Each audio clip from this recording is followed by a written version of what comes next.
Hello guys, welcome. पिछली video में हमने एस्केप सीक्वेंसेस को देखा था और इस वीडियो में हम देखेंगे वेरिएबल्स के बारे में। तो तब तक मैं VS कोड खोलता हूँ, तब तक आप देखिए इंट्रो।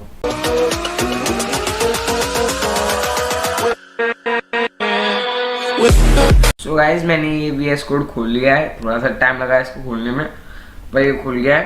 तो इस वीडियो में हम देखेंगे वेरिएबल्स के ऊपर। तो मैं फटाफट से एक न्यू फाइल बनाता हूँ, पाइथन फाइल। उसका मैं नाम रखूंगा variables.py। py है जरूरी। तो देखिए वेरिएबल्स है क्या चीज। तो देखिए हमारे घर में होते हैं डिब्बे होते हैं। मतलब घर में क्या आपने देखे होंगे डिब्बे, मतलब जैसे एक ज्योमेट्री बॉक्स हो गया, हम उसमें हम अपनी पेन पेंसिल वगैरह इस तरीके से सब सामान रखते हैं। और घर में डिब्बे होते हैं, उनमें अपने अपने सामान रखे जाते हैं, जैसे सर्फ साबुन, दाल चावल, इस तरीके से सामान रखे जाते हैं। तो वेरिएबल्स एक तरीके के कंटेनर होते हैं, एक तरीके से डिब्बे होते हैं। उन डिब्बे में अपनी स्टोरेज, अपना सामान स्टोर कर सकते हैं। वो एक तरीके की स्टोरेज होते हैं। तो देखिए वो क्या होता है, वो लोकेशन डिनोट करते हैं मेमोरी में। मतलब मेमोरी क्या है, हमारी रैम, जिसमें हमारा प्रोग्राम रन होगा। अब जैसे मैं फटाफट इसको प्रोग्राम को रन करता हूँ, ठीक है। अब देखिए मैं इसको रन कर रहा हूँ, रन हो रहा है। तो देखिए अब ये जो रन हो रहा है, तो ये मेमोरी में रन हो रहा है, रैम में रन हो रहा है। और रैम में हमें कुछ स्टोर कराना है। ये तो आपको पता होगा कि रैम जो होती है वो, मतलब जैसे आप चीज बंद कर दोगे तो रैम में से वो संगी संग इरेज हो जाती है। और जो हार्ड डिस्क होती है, मतलब जो हम सेव करते जाते हैं, वो संगी संग सेव रहती है। तो देखिए रैम में अगर हमें कुछ टेम्पररी स्टोर कराना है, मतलब हम चाहते हैं जब तक हमारा प्रोग्राम रन हो तब तक ये वैल्यू स्टोर रहे, उसके लिए होते हैं वेरिएबल्स। तो हम वेरिएबल्स से क्या करते हैं, लोकेशन डिनोट करते हैं उसको मेमोरी में। जैसे वेरिएबल्स क्या है, तो देखिए वेरिएबल्स लोकेशन डिनोट करते हैं। अब सीधी सी बात ये समझिए, और उनमें हम अपनी वैल्यू स्टोर कर सकते हैं। जैसे मान लो मैं var1 बनाता हूँ, var1 कोई सी भी नाम का बना सकता हूँ, मैं केवल अभी एग्जाम्पल के लिए बना रहा हूँ। var1 इज इक्वल्स टू, तो देखिए var1 जो है वो वेरिएबल का नाम है। ये हमारी मेमोरी में लोकेशन देता है। इसकी मेमोरी में एक लोकेशन बन गई। अब इसमें हमें क्या स्टोर कराना है, मैंने इसमें करा दिया 20। तो देखिए var1 इज टू 20। इसका ये मतलब है कि var1 में 20 आ गया। मतलब जो 20 हमने var1 में 20 वैल्यू स्टोर करा दी। सिंपल सी बात है। अब देखिए आपके घर में भी कंटेनर्स होते हैं। तो पहले एक काम करता हूँ, मैं वो चीज बात बताऊंगा। पहले var1 में स्टोर हुआ कि नहीं हुआ वो कैसे चेक करेंगे। तो देखिए अभी मैं इस प्रोग्राम को रन करूंगा तो ये कुछ नहीं देगा, आराम से वैल्यू स्टोर हुई, रैम में रही वो, सो प्रोग्राम खत्म हो गया, तुरंत वो वैल्यू इरेज हो गई। उसके लिए हमें क्या करना पड़ेगा, हमें प्रिंट करना पड़ेगा, प्रिंट var1। अब देखिए क्योंकि तब तक मैंने कुछ किया ही नहीं था, मैंने तो केवल var1 डिक्लेयर किया था। इसको बोलते हैं वेरिएबल डिक्लेरेशन। जो फर्स्ट लाइन है कोड की, इसको बोलते हैं वेरिएबल डिक्लेरेशन, ठीक है। तो देखिए अब ये जो मैंने किया है यहाँ पे प्रिंट कर दिया, तभी प्रोग्राम का कुछ काम है। मतलब ऊपर जो किया वो तो वेरिएबल केवल डिक्लेरेशन किया था, उससे प्रिंट होने गया था। अब तो सेकंड लाइन में मैंने उसको प्रिंट आउट कर दिया। तो देखिए इस तरीके से आराम से मैं वेरिएबल की वैल्यू गेट कर सकता हूँ आराम से। तो देखिए अब हमें, मतलब जैसे हमारे घर में कंटेनर्स होते हैं, डिब्बे होते हैं, उनमें कभी कुछ भर लिया, कभी कुछ भर लिया। मतलब होता है ना, पहले किसी और काम में ले रहे थे, फिर वो खराब हो गया तो उसमें कुछ और भर दिया। मतलब अपनी मर्जी से कभी भी हम सामान अदला बदली कर सकते हैं। तो इस तरीके से हम इसमें भी कर सकते हैं। अब मैं नीचे लिख दूंगा var1 इज इक्वल्स टू 45, ठीक है। और फिर मैं दोबारा से प्रिंट कराऊं, प्रिंट var1। तो देखिए अब मुझे क्या क्या आउटपुट मिलेगा, आप खुद सोचिए। मुझे मिलेगा पहले 20 और फिर नीचे मिलेगा 45। तो देखते हैं, तो मुझको वही मिला। तो देखिए कैसे मिला। सबसे पहले var1 में 20 स्टोर हो गया, फिर प्रिंट var1, तो उसने var1 की वैल्यू 20 गेट करके वहां से हमको प्रिंट करके दे दी। फिर देखिए var1 मैंने 45 कर दिया, तो ये मुझे एरर नहीं देगा। ये कहेगा ठीक है भैया, var1 में से मैंने 20 हटा दिया, 20 अब उसमें खाली है वो, फिर दोबारा से उसमें 45 भर दिया हमने। पहले उसको खाली किया फिर दोबारा से भर दिया। इस तरीके से अगर ये नहीं है कि हम केवल नंबर ही नंबर स्टोर करवा सकते हैं, हम अपनी स्ट्रिंग में करवा सकते हैं। जैसे Madhav is a good boy, मतलब कुछ भी कहा सकते हैं एग्जाम्पल के लिए। तो देखिए ये भी प्रिंट हो गया। मतलब हम इसका कुछ भी डेटा टाइप रख सकते हैं, कुछ भी। मतलब इतना तो आप समझ सकते हो कि नंबर्स है, स्ट्रिंग है, आप टेक्स्ट। अभी इसको समझो, इसके अगली वीडियो में डेटा टाइप्स के ऊपर होगी, तो आपको अच्छे से सब चीज क्लियर हो जाएंगी आराम से, जो मैं बताता हूँ डेटा टाइप्स। तो मैं बता रहा था, देखिए Madhav is a good boy, इस तरीके से ये आ गया। तो देखिए ये हो गए आपके नंबर्स, ये हो गए आपके इस तरीके से। तो मतलब आप कुछ भी वैल्यूज चेंज कर सकते हो। अब देखिए वेरिएबल्स का ये बेनिफिट होता है। देखिए मुझे क्या करना है, मतलब मुझे कुछ ऑपरेशंस करने हैं। मैंने आपको मतलब स्टार्टिंग में बताया था कि इंटरेक्टिव विंडो में हम ऑपरेशंस कर सकते हैं, तो हम ऑपरेशंस इसमें भी कर सकते हैं। अब जैसे मैं मान लो ये हटा देता हूँ, मैं आपको फॉर एग्जांपल 20 दिखाता हूँ, ठीक है।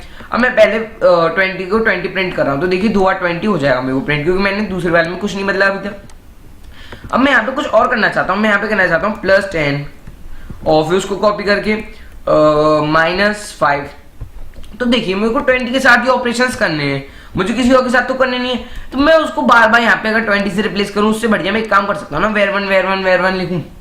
मतलब वो आपके ऊपर है कि आप उसको क्या ज्यादा इजी मानते हो, पर वेरिएबल्स में हम इसलिए करते हैं ताकि हमें बार बार वैल्यू ना पुट करनी पड़े, तो एक बार ऊपर डिक्लेयर कर देते हैं, फिर वेरिएबल के नाम से डिनोट हो जाता है।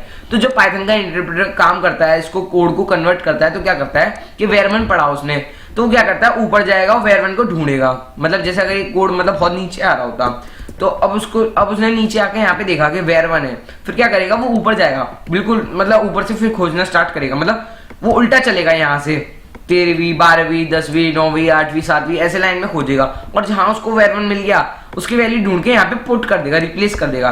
तो उसको मिल गई var1 की वैल्यू 20, तो उसने कर दिया ये, और फिर ये ऑपरेशन तो वो कर ही सकता है आराम से, वो तो आता ही है। सो गाइस हमने ये तो देख लिया कि किस तरीके से वेरिएबल में वैल्यू देते हैं हम। अब थोड़ा सा ये और देखते हैं कि इसकी कैसे कैसे हम नेमिंग कर सकते हैं, मतलब जो इसको नेम देंगे, जैसे मैंने var1 दिया है तो किस किस तरीके से देते हैं और क्या क्या उनके रूल्स होते हैं। तो मैं यहाँ पे डाल देता हूँ रूल्स, और मैं इसलिए लिख रहा हूँ ताकि आप इस कोड को ले लें, मैं अपनी वेबसाइट की लिंक दे दूंगा, तो आप वहाँ से इस कोड को ले लेना और अपने कंप्यूटर में जरूर सेव कर लेना। तो देखिए सबसे पहला रूल होता है कि जो नेम होता है वेरिएबल का वो केवल अंडरस्कोर, अल्फाबेट और न्यूमेरिक डिजिट से ही मतलब इन तीनों की मदद से ही बना हुआ होना चाहिए। किस तरीके से? अंडरस्कोर से, अंडरस्कोर ये वाला होता है, और न्यूमेरिक डिजिट से यानी 1 2 3 4 5 मतलब ऐसे 9 तक जो होती हैं, 0 भी इंक्लूड, ठीक है।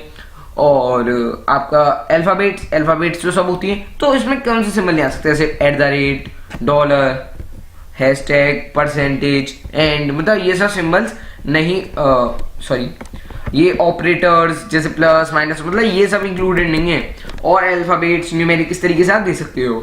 अच्छा ये हो गया पहला रूल इसका। अब इसका दूसरा रूल होता है कि the numeric digits can not be on the first या फिर can not be on the starting of the variable. तो इसका मतलब क्या है? देखिए जो हमने वेरिएबल का नेम बनाया है उसमें हमने डिजिट्स इंक्लूड करी है। तो देखिए जैसे मैंने var1 बनाया है, आप कह सकते हो उसको भैया आप 1 var लिख देते, क्या दिक्कत थी? तो देखिए भैया दिक्कत थी, 1 var इनवैलिड है, ये वैलिड नहीं है। क्यों वैलिड नहीं है? क्योंकि न्यूमेरिक से स्टार्ट नहीं हो सकती, मैं यहाँ पे न्यूमेरिक वैल्यू नहीं दे सकता। हाँ मैं यहाँ पे अंडरस्कोर दे सकता हूँ या फिर अल्फाबेट दे सकता हूँ। देखिए अब रेड लाइन नहीं आ रही, यही फायदा है VS कोड यूज करने का, और मैं फायदे बताते रहूंगा जो इसके आएंगे आगे भी जाके। तो देखिए इस तरीके से आप अंडरस्कोर लगा के दे सकते हो, बट डायरेक्ट नहीं दे सकते हो आप, इसलिए आपको var1 ही लिखना पड़ेगा। मतलब अगर आपको अल्फाबेट्स, हाँ आप ये है कि जो 1 है उसको आप यहाँ लिख सकते हो V1 मतलब उसमें कोई दिक्कत नहीं है, पर आप स्टार्टिंग में नहीं लिख सकते, पहले न्यूमेरिक डिजिट नहीं आएगी। सीधे से कहने का ये तरीका है कि numeric digits can not be on the first. तो देखिए अगर आपको लगाना है तो या तो आप बीच में लगाइए या फिर लास्ट में लगाइए। हाँ अंडरस्कोर से आप स्टार्ट कर सकते हो, अंडरस्कोर से। और तीसरी बात रही, तो तीसरी बात देखते हैं। तो देखिए तीसरी बात क्या है, मैं लिख देता हूं। तो देखिए we can not use keywords as a variable name. तो देखिए इसका मतलब क्या है? देखिए आपने प्रिंट के बारे में सुना, प्रिंट क्या है? फंक्शन है, कीवर्ड नहीं है, कोई बात नहीं। देखिए आप इस तरीके से नहीं लिख सकते प्रिंट इज इक्वल्स टू कुछ भी, जैसे मैंने कोई स्ट्रिंग लिख दी फालतू की, तो आप इस तरीके से नहीं लिख सकते, क्योंकि प्रिंट जो है वो प्री डिफाइंड है, मतलब पहले से डिफाइंड है, ये कीवर्ड है पाइथन में। तो आप इस तरीके के उसको वेरिएबल नहीं बना सकते हो। जैसे int आएगा वो आगे आएंगे, जैसे int है वो एक डेटा टाइप है, तो उसको आप नहीं लिख सकते हो। तो आप इसको नहीं लिख सकते हो, ऐसे वेरिएबल डिक्लेयर नहीं कर सकते हो, भले ही वो रेड लाइन ही दिखा रहा, पर ये आपको दिक्कत देगा आगे जाके कोड में। और एक चीज मैं आपको अपनी तरफ से बताऊंगा। तो देखिए जो पाइथन है वो केस सेंसिटिव लैंग्वेज है। केस सेंसिटिव क्या मतलब? अगर मैं ऐसे लिखता हूँ var1, ठीक है, और सॉरी अच्छा ये वो ऊपर की वजह से हो गया। वेयर वन, मैं सजेशन ही लूंगा इसका, ठीक है, मैं सजेशन हटा दिया और ये लिखता हूँ वेयर वन। तो देखिए ऊपर वाला वी जो है वो तो कैपिटल है और नीचे वाला जो है वो स्मॉल है। अगर कोई और आपको अल्फाबेट आप खुद ट्राई करके देखना, देखो अगर आपको नहीं विश्वास है तो देखिए ऊपर वाला स्मॉल है, मैं पहले बता दे रहा हूँ। तो देखिए मैं प्रिंट करता हूँ वेयर वन को और मैंने इसमें वी कैपिटल कर दिया जो इस वाली का है, तो देखिए मुझे एरर देगा, ये कह रहा है where one is not defined. और जबकि आप तो कहोगे कि नहीं हमने तो वेयर वन ऊपर डिफाइन कर रखा है। तो देखिए वेयर वन क्या है, ये स्मॉल है और ये बड़ा है, तो इसको अलग अलग मानेगा, इसको अलग अलग मानेगा। अगर मैं लिखूँ स्टूडेंट इसमें जिसमें एस कैपिटल है और एक छोटा वाला जिसमें स्टूडेंट का एस छोटा है, तो देखिए इसमें बड़ा है इसमें छोटा है, तो अलग अलग मान रहा है दोनों को कि दोनों अलग अलग हैं, सेम नहीं है, अलग अलग हैं। तो ये केस सेंसिटिव होती है पाइथन लैंग्वेज, ये मुझे बताना था।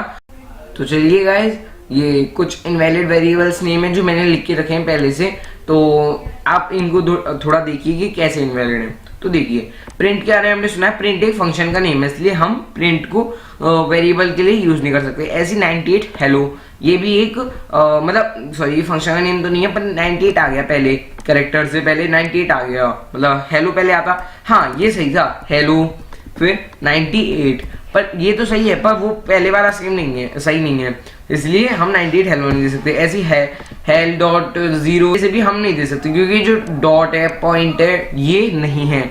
अच्छा ऐसी user at the rate name, ये भी नहीं दे सकते, ये वेरिएबल का नेम नहीं, ये स्ट्रिंग का नेम दे सकते हैं, जैसे मैंने ऊपर दिया user at the rate name where one is two user at the rate name, तो मुझे एरर नहीं मिलेगा। तो देखिए user at the rate name आ गया मेरे पास। ऐसी इंट फ्लोट, ये डेटा टाइप्स होते हैं, ये डेटा टाइप कास्टिंग में भी काम में आते हैं, इस चक्कर में आप इनको नहीं दे सकते और मैं आपको आगे बताऊंगा क्यों नहीं दे सकते। तो के लिए गाइस इतना ही इस वीडियो में, मैंने आपको वेरिएबल्स के बारे में पूरा बता दिया। मिलते हैं आपसे नेक्स्ट वीडियो में, तब तक के लिए गुड बाय।